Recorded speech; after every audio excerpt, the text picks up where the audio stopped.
안녕하십니까, 알림이 황희두입니다. 문재인 대통령과 윤석열 당선인이 청와대에서 독대 오찬한다는 소식이 전해졌었습니다. 가장 주목받았던 게 윤석열이 MB 사면을 요청한다, 이런 내용이었는데요. 오늘 오전 회동이 무산됐다는 소식이 전해졌습니다. 실무 협의가 마무리 안 돼서 일정을 다시 잡기로 얘기가 전해졌는데, 가장 주목받았던 게 MB 사면 문제였고 양측의 견해차가 큰 거 아니냐, 이런 관측이 나오고 있는 상황입니다. 지금 많은 시민들은 MB 사면은 절대 반대한다, 진짜 대통령 되려면 아직 많이 남았고 0.7% 차이면 몸을 낮추고 조심해도 모자랄 판에 어쩜 저렇게 벌써부터 오만하게 행동하냐, 대통령 되기 전부터 국민 과반을 적으로 만들어 놓고 뭘 한들 잘 되겠냐, 이런 비판의 목소리가 나오고 있고요. 이런 와중에 언론에선 대선 후 MB 사면 찬성이 더 커졌다, 문재인 대통령이 사면해야 된다, 심지어 민주당 내부에서도 MB 사면을 얘기하는 사람들이 있어서 많은 시민들이 폭발 직전이라는 겁니다.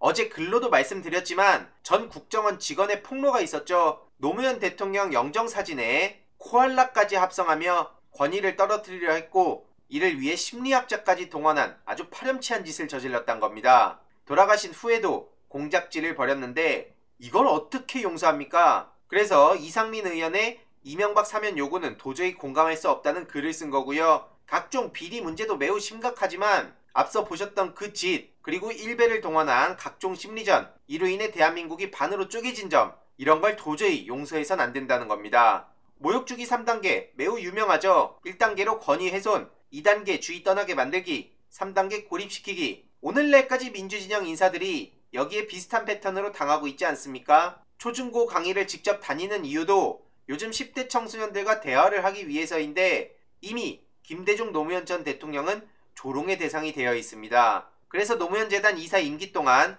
조금이나마 문제를 해결하고자 여기저기 심리전과 여론전의 중요성을 강조하는 중인데요. 심리전이 무서운 이유는 눈에 대놓고 보이지 않기 때문입니다. 살아 계실 적에도 노무현 전 대통령 본인과 주변인들을 그렇게 괴롭히더니 돌아가신 후에도 저런 짓들을 저지른 범죄자 이명박 사면을 어떻게 동의하란 말입니까?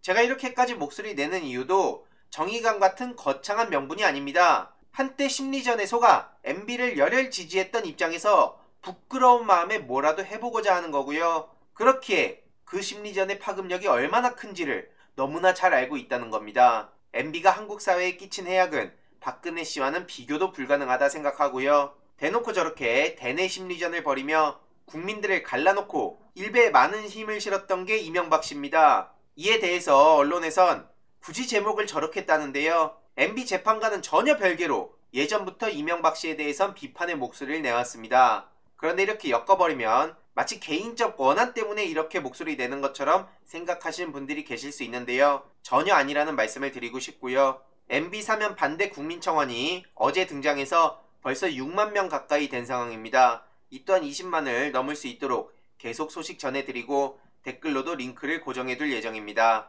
절대로 용서할 수 없는 사람이란 생각이 들고요. 사면을 할 거면 윤석열 본인이 하고, 그리고 리스크도 본인이 감당해야 되는 거 아니겠습니까? 그걸 왜 문재인 대통령한테 떠넘깁니까? 심지어 윤석열 인수위는 이명박 정부 시즌2라면서 친이계 사람들이 대거 영입됐다는 소식이 전해졌습니다. 문제는 이뿐만이 아닌데요. 해외에서도 지금 대한민국의 국격이 엄청나게 올라갔다가 윤석열 당선인으로 인해서 계속 추락하고 망신을 당하고 있다는 겁니다. 블룸버그에선 윤석열의 반페미 정책이 역풍을 불렀다, 20대 남성들을 결집시키는 데는 성공했지만 여성들을 적으로 돌렸다, 이런 평가가 나오고 있고요. 최근 이틀 만에 민주당 입당 10,000명 넘게 했었고, 심지어 지금까지 민주당에 10만 명이 입당을 해서 개혁을 제대로 해달라, 이렇게 목소리를 내고 있고, 윤석열 당선인의 여가부 폐지를 비롯한 몇 가지 공약에 대해서 벌써부터 우려의 목소리가 나오고 있다는 거죠. 무조건 여성들의 목소리가 맞다, 혹은 무조건 남성들의 목소리가 맞다,